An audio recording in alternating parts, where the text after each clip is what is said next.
저도 이 단어를 어떻게 누가 쓸지에 따라서 갑자기 장르가 바뀌는 그런 멘트가 되는 것 같은데 네. 가장 큰 건 애도의 방식을 드러내는 문장이라고 생각을 해요. 여전히 여기 있다라는 말 자체가 애도를 할 수 있는 가장 좋은 방식의 말인 것 같고, 이 I'm still here라는 단어가 애도만이 아니라 누가 얼마나 큰 아픔을 가지고 있는지도 드러내는 고발의 문장이 될 것 같기도 하고요. 그래서 영화 제목이 너무 좋다. 영화보다 좋다 생각도. 자, 컬처클럽 우작가 우동준, 심스틸러 신보라 두 분 어서 오세요. 네, 안녕하세요. 네, 반갑습니다. 네. 자, 오늘은 1970년대 브라질 군부 독재 시대가 배경인 영화 I'm Still Here에 대해서 얘기해 보겠습니다. O meu marido tá em perigo, mano. Todo mundo tá em perigo nesse.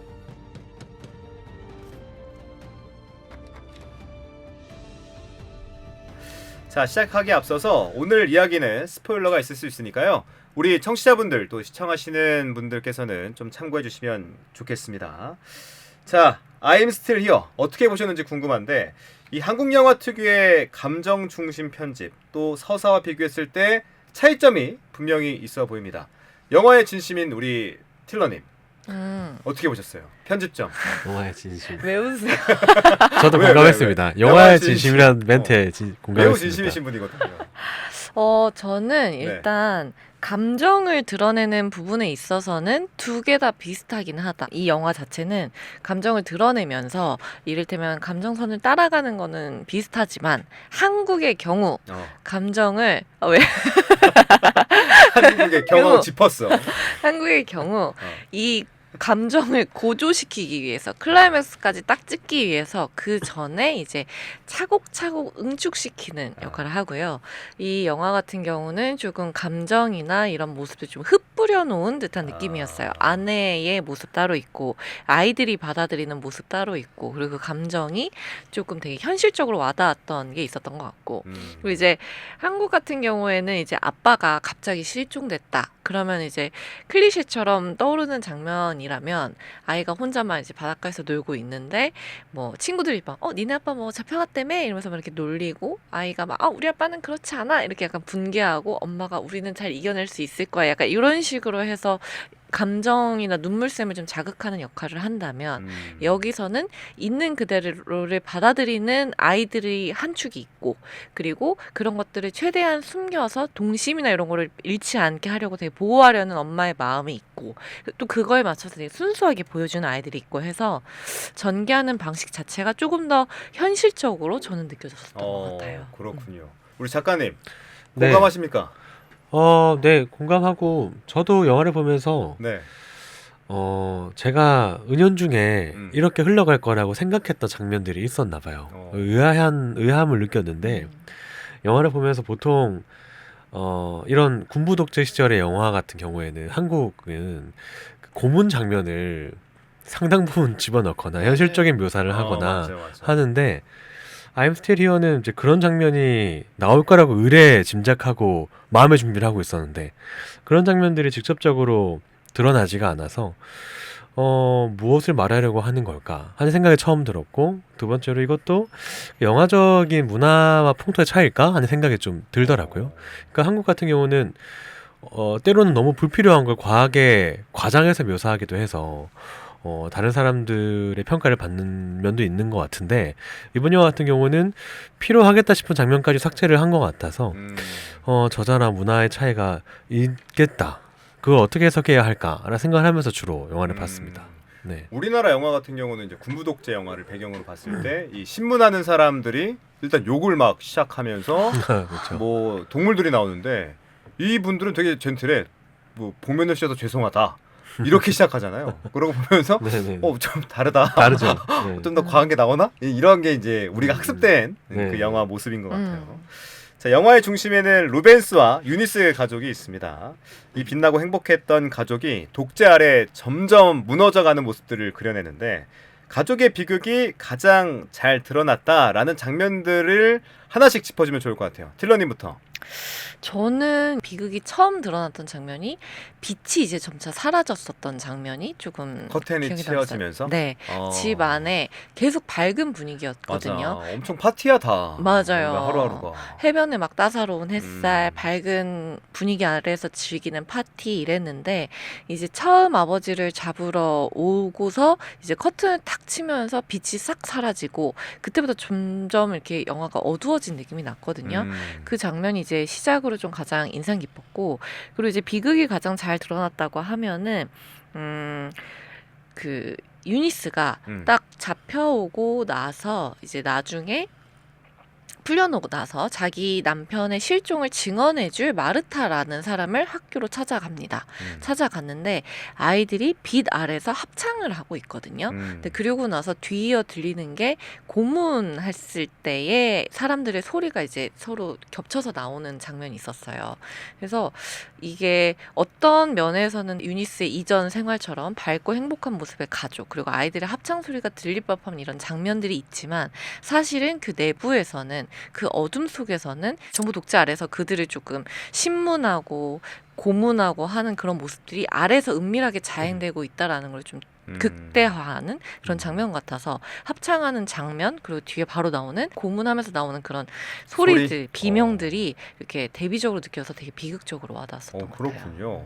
작가님은 어떤 장면이 가장 비극적이라고 생각했어요? 저는 극적이진 않았는데 어떤 식당에서 그 단란하게 웃는 가족을 보는 엄마의 얼굴 장면이 있어요.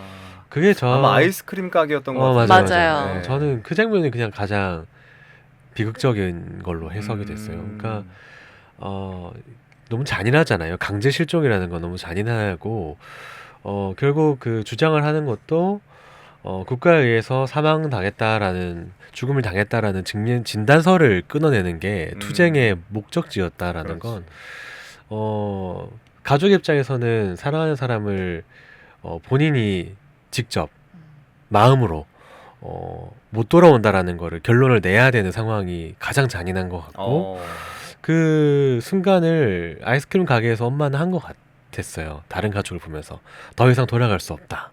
그 장면이 가장 비극적인 이 군부 독재 시절의 가장 비극적인 일상의 단면이 아닐까 싶었습니다. 네. 저는 개인적으로 그 이사 가기 전에 이 딸 두 명이 한 명은 바다를 찾아가고 한 명은 계단에 앉아서 그 텅 빈 집을 바라보는 장면이 있어요.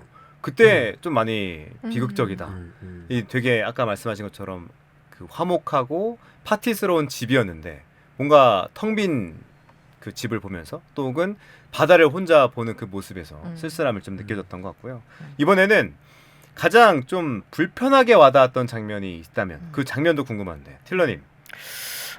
저 같은 경우는 피해자라고 해야 되나요? 어쨌든 그 실종자 가족에게 어떤 모습을 강요한다라는 생각이 들었을 때 좀 불편했었던 것 같아요.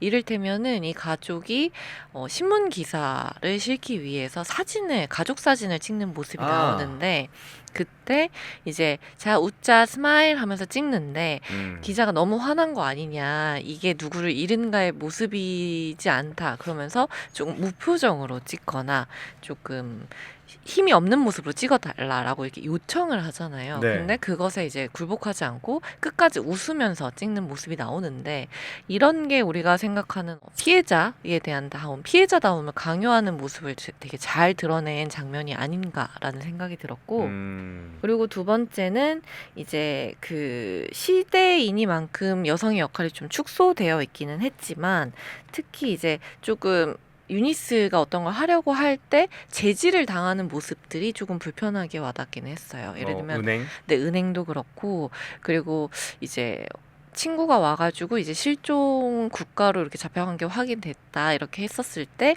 이제 그러면 당장 기사를 내야 되지 않느냐라고 유니스가 얘기했을 때 아니다 그들이 원하는 모습은 우리가 가만히 기다리고 있는 모습이다라고 어떤 유니스의 조금 더 적극적인 행동 그런 것들을 조금 자제시킬 때 이런 모습이 우리가 생각하는 피해자라는 것 그리고 우리가 생각하는 그들은 이래야 해 하는 것들을 되게 강요하는 것 같고 이게 비단 영화뿐만이 아니라 이제 실제 현실에서도 어떤 재난이나 어떤 사건이 일어났을 때 그들을 바라보며 우리가 하는 이야기, 혹은 개인이 어떤 비극적인 사건을 겪었을 때도 그 태도를 보면서 하는 어떤 잣대라고 할까요? 이런 게 조금 저는 불편하게 와닿았던 것 맞아요. 같습니다. 그러니까 이거예요. 피해자가 왜 저래? 음, 피해자 다워야 되는 거 아니야? 이런 걸 강요한다는 거죠. 맞아요. 그런 모습들을 또 원하는 것도 문제고. 무튼 이 영화는 국가로 인해서 한 가족이 파괴되는 모습을 그려내고 있는데, 유니스 가족에 대한 얘기를 좀 더 집중해 보죠. 여러 예시로 나열을 하진 않는 건데 이런 표현 방식, 또 이런 촬영 기법을 선택한 이유가 따로 있을까요? 이런 거에 좀 생각해 보셨을 것 같은데, 텔로님. 만약에 사실과 어떤 예시만 나열을 했다면 이게 신문 기사를 재현한 느낌, 그리고 다큐멘터리 같은 느낌을 주었을 거라고 생각을 해요. 근데 일부러 가족의 한 이야기를 중심으로 다뤘다면 조금 더 관객으로 하여금 몰입감을 더 높였던 효과가 있지 않을까라는 생각이 드는데, 예를 들면은 조금 더 간접 체험이 가능하지 않았을까, 그리고 한 가족을 되게 밀접하게 따라다니거든요. 그렇다 보니까 그 안에서 자기도 모르게 그 가족의 일원이 된 것처럼 되게 가까워진, 심적으로 가까워진 모습을 그리면서 이것에 대한 몰입을 조금 더 이끌어내고, 이런 체험들을 좀 이랬을 수 있겠구나라고 심정적으로 동의가 조금 더 높아지게 하기 위해서 가족의 예시를 들었지 않을까 싶고, 그리고 이제 그 같이 막 따라다니다 보면은 나도 그 가족의 일원이 된 것 같은 느낌, 맞아요. 혹은 그 가족과 되게 친밀해진 느낌이 나는데, 그 순간 아까 말씀하셨던 것처럼 커튼이 싹 가려지면서 집이 감옥이 되잖아요. 그 집이 감옥이 됐을 때부터 이제 똑같이 관객도 그런 느낌을 더 강하게 받는 거죠. 그래서 글로 봤을 때보다 영상으로 봤었을 때 임팩트는 훨씬 강하다고 생각을 하는데, 그 영상으로 봤을 때의 간접 체험을 조금 더 높였던 것 같아요. 그래서 이를테면은 저는 계엄에 대해서 사실 5.18이나 이런 것들을 간접적으로 되게 영화적으로 이렇게 볼 수밖에 없었는데, 오히려 가족의 한 삶을 좀 더 간접적으로 체험을 하니까 지난 12월에 있었던 계엄령이나 이런 게 만약에 실제로 이게 일어난 것이라면 그때의 상상을 계속할 수밖에 없는 거죠. 그래서 사람들이 생각을 했었을 때 이런 것들에 대한 잘못도 확실하게 느끼고, 이런 것들을 했었을 때 어떤 효과가 나한테 일어날 수 있는지도 좀 더 잘 와닿지 않았을까라는 그러니까 생각이 들었어요. 표현이 그런 거잖아요. 지금 지난 12월에 계엄령은 실제로 내려졌는데 네. 그 계엄으로 인해서 내 삶과 내 가족의 피해가 직접적으로 와닿았다면 네. 그 영화를 통해서 이해할 수 있었다. 네, 그런 거죠. 저는 그렇게 봤던 것 같아요. 작가님은요? 저는 결국 영화가 제목에서부터 이야기를 하고 시대적 상황에서 말하고자 하는 건 그 해소되지 못하는 상실감인 것 같거든요. 큰 틀에서 본다면. 그 어쩔 수 없이 가족이 중요한 대주제가 되는 건 변함없는 배경인 것 같아요. 1970년 그 군부 독재 시대에 일어났던 강제로 인한 가족의 실종 사건, 그리고 가족들은 여전히 1970년 그때 머물고 있단 말이죠. 나중에야 다 장성한 자식들이 아버지가 돌아오지 않는다는 걸 언제 이제 깨달았냐, 이제 그런 질문을 여전히 그때 이제 하고 있고, 그러니까 그 말인즉슨 1970년에 머물 수밖에 없는 가족의 상처와 트라우마를 만든 원인은 어디에 있는가. 그리고 그 주인공은 사실 전직 국회의원이고, 우리가 봐서 알겠지만 집도 으리으리하고, 그 당시에 적정한 인맥과 재산을 가지고 있던 사람도 강제 실종돼서 근 거의 50년간을 고통을 받고 있다라는 걸 드러내주고 있는데, 그렇지 않은 사람들은 수많은 사람들이 또 난미엔 존재하고 고발하는 형태로 드러내기 때문에 가장 중요한 건 그 사회적 계층을 뛰어넘는 그 가족이 가지고 있는 그리움, 상실감.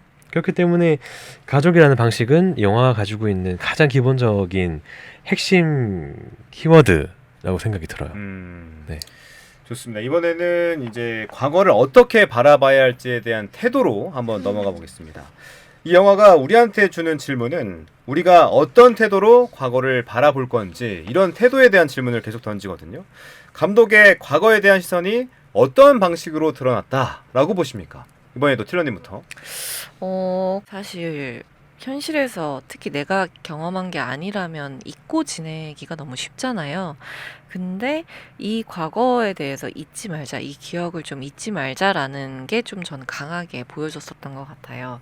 그래서 이 기억을 가지고 있는 자만이 과거에 대해서 다음 세대나 다음 사회에 대해서 질문을 던지고 책임을 물을 수 있기 때문에 과거에 대한 것들 그리고 어떤 사건에 대한 기억들을 좀 잊지 말자라는 걸 좀 강하게 이야기하고 있었던 것 같고 그리고 이 불편함에 대해서도 지금은 어떻게 하면 좋겠어라는 질문을 또 던지고 있는 것 같아요. 이런 일이 또 되풀이된다면 어떻게 할 거야? 그리고 이런 일들이 되지 않도록 하려면 어떻게 해야 될 것 같아라는 그런 질문을 기억을 통해서 잊지 말자. 그리고 과거가 되풀이되지 않도록 하려면 어떻게 할래? 라는 그 질문을 던지고 있다는 생각이 들었어요.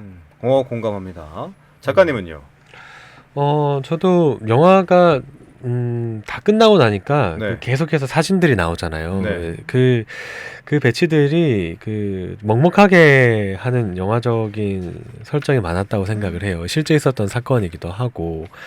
그리고 이 감독이 과거에 대한 조명하는 방식에서도 저는 제일 중요한 단어가 절제라는 생각이 들었거든요. 절제. 네. 사람이 여러 가지 감정이 솟구치고 표현하게 되는데 영화는 주인공이 문제를 돌파하기 위해서 감정을 초인적인 힘으로 절제하는 그 장면들을 보여준다고 생각을 해요. 이 영화나 이 사건을 충분히 눈물을 쏙 뺄 수 있는 감정적인 서사로 만들 수 있다고 생각이 드는데 그게 중요한 게 아닌 거죠. 그러니까 감독도 그래서 절제다. 그렇고 배우도 그렇고 이거를 보는 우리 시청자들도 그렇고 단순히 감정에 취해서 감정적으로 해소하는 방식으로 끝내지 않고 우리도 보고 나면 감정이 좀 전 절제가 되는 느낌이 들면서 어떻게 이걸 바라봐야 될지를 차분히 생각하게 되더라고요. 그걸 잘 만든 것 같아요. 보는 사람으로 하여금 눈물로써 해소되는 감정이 들지 않게 동감하는 기분이 들지 않게 절제했다라는 게 중요한 태도, 기억에 대한 태도라고 생각이 듭니다. 그래서 첫 번째 질문에 대한 답이 여기 있는 것 같은데 틸러님께서 한국 영화는 좀 고조시키기 위해서 빌드업해서 차곡차곡 쌓아 올린다면 이 영화는 좀 흩뿌려 놓는 듯한 느낌이 들었다. 그거에 대한 답도 되는 것 같습니다.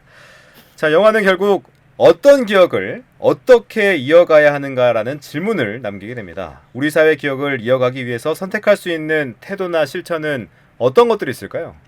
저는 잊지 말아야 된다는 게 가장 중요하지 않나라는 생각이 들었고 잊지 말아야 된다. 네, 그리고 잊지 않아야 사실 당사자가 아니면 사실 아까도 말했던 것처럼 망각은 정말 쉽기는 한데 그렇지 않아야 다음 사회에 대한 고민도 있고 그런 것들에 대해서 뭔가 실천 활동까지는 아니더라도 연대할 수 있는 마음이 들지 않을까라는 그런 생각이 들어서 일단 잊지 말아야 된다는 생각이 들었습니다. 사실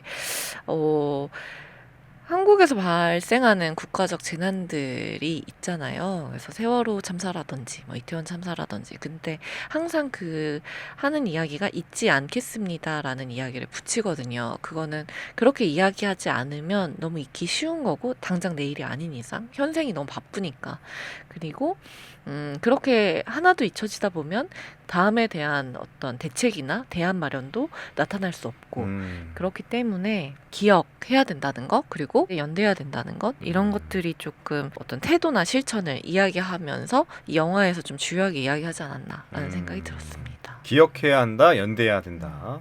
작가님은요? 아마 공감하실 것 같은데. 네, 저도 공감하고 우리가 어떤 기억을 어떻게 이어가야 되는가라는 질문을 답을 한다면 잘 엮어내는 게 해야 될 실천 사항인 것 같아요. 그러니까 비슷하거든요. 그러니까 시기도 비슷해요. 전 세계적으로 군합발이 권력을 잡고 사람들을 힘으로 억누르던 그 시기 60년대, 70년대 그 시기가 다 비슷하고 국가에 의해서 큰 상처와 폭력을 입은 사람들도 전 세계에 비슷하게 흩어져 있고 결국 우리가 같은 상처를 가진 권력에 의한 피해자다, 희생자다라는 걸 서로 잘 엮어내는 거, 다르지 않다라는 거, 그걸 할 때 특정한 조직과 특정한 사람만이 어떤 문제의 원인이 되었다가 그게 아닌 권력을 가진 그 사람들, 조직들, 그 시대가 가지고 있는 그 시대의 상흔들이 구체적으로 드러난다고 생각이 들거든요. 그래서 특정한 민족을 넘어서서 국가 단위를 넘어서서 비슷한 기억끼리 엮어내는 거. 음. 그리고 이 기억 속에서 우리는 어떤 대처를 했고 우리는 어떤 기억들이 아직 해소되지 못하고 남아있는가. I'm Still Here라는 이 제목을 넓게 상상했을 때 우리나라에서는 누가 여전히 그 자리에 머물러 있는가? 라는 질문으로 가야 적극적인 이 감독에 대한 시청자의 답변이 될 수 있지 않나 싶습니다. 그렇군요. 그러니까 기억해야 하고 연대해야 하고 엮어내는 것이라고 답변해 주셨는데 이것들을 하는 기본적인 태도가 이제 사진을 찍거나 영상을 찍거나 우리의 명단을 작성하거나 이런 것들을 많이 하잖아요. 영화 속 보면 계속 가족 사진을 찍어요. 이런 것들이 기억하기 위해서 하는 행동들이라고 생각하는데 영화 속에서 좀 주목해서 본 장면들이 몇 개 있습니까? 저는 그 사진을 예를 들면 회상을 하면서 그냥 이때 이랬지 하고 사진을 봤으면 그냥 회상을 하는 정도구나라고 생각했을 것 같은데 네. 그 사진을 찍는 자리에 내가 있었어요. 예를 들면 그 사진을 찍었던 시작부터 내가 있었고 막 놀다가 우리 그러면은 뭐 기념사진이라도 남기자 해서 기념사진을 찍는다거나 아니면 친구들이랑 막 놀러가는 차 안에서 갑자기 이걸 막 영상을 찍고 있는데 그 안에 내가 있는 듯한 느낌을 받는 거죠. 그렇게 하고 나서 이제 그 사진을 다시 보게 되면 이를테면은 좀 능동적으로 관객들이 참여할 수 있는 것 같아요. 그 내용이나 그 서사에 예를 들면 회상할 때 사진을 꺼내면 이런 일이 있었구나 하고 수동적으로 듣는 것밖에 안 되지만 그 자리에 있었고 그 자리에서 결과물로 사진을 찍으니까 나도 그 안에서 참여자처럼 행동을 하게 되는 거죠. 네. 그렇다 보니까 영화의 뭔가 한 장면으로서 한 뭔가 요소로서 보이는 게 아니라 질문을 던지고 그럼 그 다음은 나도 거기 있던 참여자였는데 난 뭘 해야 되지? 라는 생각을 좀 들게 하는 것 같고 또 그렇다 보니까 참여자들이 할 수 있는 상상의 범위가 조금 더 넓어지는 것 같다는 생각이 들어요. 예를 들면 앨범 속에서 본 사진 한 장은 그냥 사진이곤 하지만 그 안에서 막 같이 있다가 찍는 것에 하나가 되면 나중에 이 사진이 뭘로 쓰이게 되는 거지? 설마 뭐 어떤 증거로 찍히는 건가? 이런 생각이 들기도 하고 그런 것들이 조금 자율성이 높아지면서 저 같은 경우는 그 사진이 계속 영상에 찍히잖아요. 이거 나중에 잡혀가면은 뭐 어떤 증거로 쓰여서 이렇게 나라가 어려운데 너는 이렇게 놀고 있냐 막 이런 식으로 막 어떤 거 되는 거 아니야? 이런 불안감을 조금 받았거든요. 몰입을 하게 한 거죠. 네, 그래서 이런 것들에 대한 자율성도 높이고 조금 더 사람들로 하여금 이 참여자의 어떤 감정 이런 것도 고조시키고 이런 역할을 하지 않았나 영화 생각이 속에서 듭니다. 이 사진이 한 역할이 톡톡히 있는 것 같긴 합니다. 네. 작가님은요? 장면들 저는 여전히 아직 잘 모르겠는 내용이 하나가 있어요. 뭐예요? 같이 얘기해 봅시다. 첫째 딸이 작은 카메라로 계속 영상을 찍잖아요. 그걸 어떻게 해석해야 될지 여전히 고민이에요. 그게 어떤 의미가 있을까? 그러니까 그 카메라 렌즈로 자꾸 세상을 바라보잖아요. 네. 제가 생각하는 건 이 정도인데 그 딸이 렌즈로 자꾸 세상을 바라보고 있고 그 렌즈 너머의 실제 세상과 본인이 바라보는 카메라 안의 세상을 왔다 갔다 하면서 무언가 본인이 꿈꾸는 세상을 바라보고 투쟁을 하는 그런 캐릭터의 장치인가 싶기도 했는데 또렷하진 않은 것 같고 여전히 그 작은 영상기로 화면을 찍는 첫째 딸의 행위가 어떤 또 의미가 있을지 고민이에요. 이거 저는 좀 나눠보고 싶었던 내용이었어요. 어떻게 근데 보셨는지. 그런 생각이 들었어요. 그 군부 독재자와 관련된 사람들이 커튼을 치잖아요. 집안이 어두워지는데 유일하게 가족들이 커튼을 치는 순간이 첫째가 보내온 그 필름 카메라를 같이 볼 때예요. 맞아요. 그때는 어두운 공간에 같이 들어가서 그 첫째가 보내온 영상을 같이 보면서 되게 즐거워하고 또 틀어달라 그러고 편지도 다시 읽어달라 그러고 그러니까 이런 모습들을 보면서 이게 좀 대비되는 듯한 모습을 보여주려고 한 거 아닌가? 라는 생각이 들긴 했었어요. 그래서 그 첫째의 역할은 뭔가 가족의 소중함을 멀리 떨어져 있지만서도 또 뭉치게 하는 그런 매개 역할이지 않았나라는 생각이 들긴 했습니다. 슬러님은 어떻게 보세요? 저는 비슷한 것 같아요. 그래서 가족을 조금 이렇게 행복했던 시절을 계속 떠올리게 하는 존재인 것 같기도 했었었고 두 번째는 그 정확히 이상적인 것과 현실이 다르다라는 거를 명확하게 하기 위해서 영상기로 튼 것과 그리고 현실이 되게 다르다는 거를 명확하게 표현해주기 위한 것 같았어요. 그래서 든 사람이 카메라로 아까 작가님이 약간 얘기해줬는데 들고 있을 때는 행복한 장면 막 찍잖아요. 오. 즐거운 장면. 근데 그걸 딱 내려놓는 순간 현실이 시작되는 아, 거죠. 근데 집을 떠날 때도 이제 뒤로 돌아서 찍잖아요. 근데 그 친구들이 인사하고 그 선셋 지는 그런 모습과 집이 되게 예뻐 보이긴 했어. 맞아요. 그러니까 이 영상기 안에 찍힌 모습들이 현실과 좀 다른 모습들도 있고 이걸 어떻게 보느냐에 따라서 다르게 해석할 수도 있는 것 같긴 해요. 그런 것들은 좀 중요한 포인트였던 것 같긴 합니다. 자, 마지막으로 영화 제목이 I'm Still Here. 아까 작가님께서도 나는 여기 계속 존재하는가, 누가 여기에 존재하는가라는 질문도 던졌는데 주인공 루벤스와 유니스의 아들 이 마르셀루가 쓴 회고록 이름이기도 합니다. 이 제목에서 어떤 의미나 메시지를 내포하고 있는지 이것도 좀 함께 나눠보면 좋겠습니다. 킬러님. 저는 남편에게 일단 하는 이야기 아. 같았어요. 나 아직 여기 있어요. 네. 남편은 이제 외부의 일을 도맡았다면 아내는 그 내부에서 아이들을 챙기고 이제 그런 것들을 하고 있어서 어떤 동료 같은 느낌이 없지 않아 있었는데 그럴 때 이제 그가 사라지고 나서 이제 아무도 없다라고 생각을 할 수 있잖아요. 근데 내가 아직 당신을 뭔가 기다리고 있고 아직 여기 있다라는 이야기를 좀 너를 아직 찾고 있다라는 걸 하기 위해 했던 게 하나가 있었던 것 같고 두 번째는 정부를 향해 하는 말 같았어요. 아직 피해자가 여기 있다. 아직 내가 너를 야. 지켜보고 있다. 어떻게 하는지 내가 대상이 달라질 뿐 두, 갑자기 달라지네. 결연해지네. 두 눈 뜨고 쳐다보고 있다. 이런 느낌으로 그 아내가 각각의 대상이 다르지만 나는 아직 여기 있다라는 거를 좀 강조해서 이야기하고 싶다라는 생각이 들었어요. 남편에게 정부에게. 작가님. 저도 이 단어를 어떻게 누가 쓸지에 따라서 갑자기 장르가 바뀌는 그런 멘트가 되는 것 같은데 네. 가장 큰 건 애도의 방식을 드러내는 문장이라고 생각을 해요.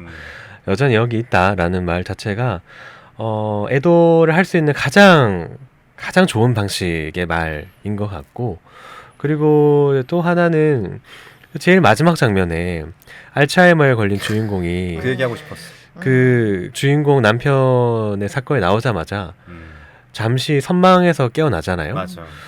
이제 그게 좀 아프게 느껴지죠. 음. 왜냐하면 얼마나 본인에게 그 단순히 뇌가 아니라 몸에 박힌 상처면 선망도 일어날 만큼 이 몸에 박힌 상처가 세포를 깨웠을까. 그러면 이 I'm still here라는 단어가 좋은 의미에서 애도만이 아니라 누가 얼마나 큰 아픔을 가지고 있는지도 드러내는 고발의 문장이 될 것 같기도 하고요. 그래서 영화 제목이 너무 좋다. 영화보다 좋다 생각도 들기도 하고 그렇습니다. 그래요. 네. 영화보다 좋았어요. 자, 그러면 영화보다 좋았던 영화 제목 한 줄 평 또 별점 매겨주세요. 작가님. 네, 저는 이번 영화도 별점 4점을 주고 싶고요.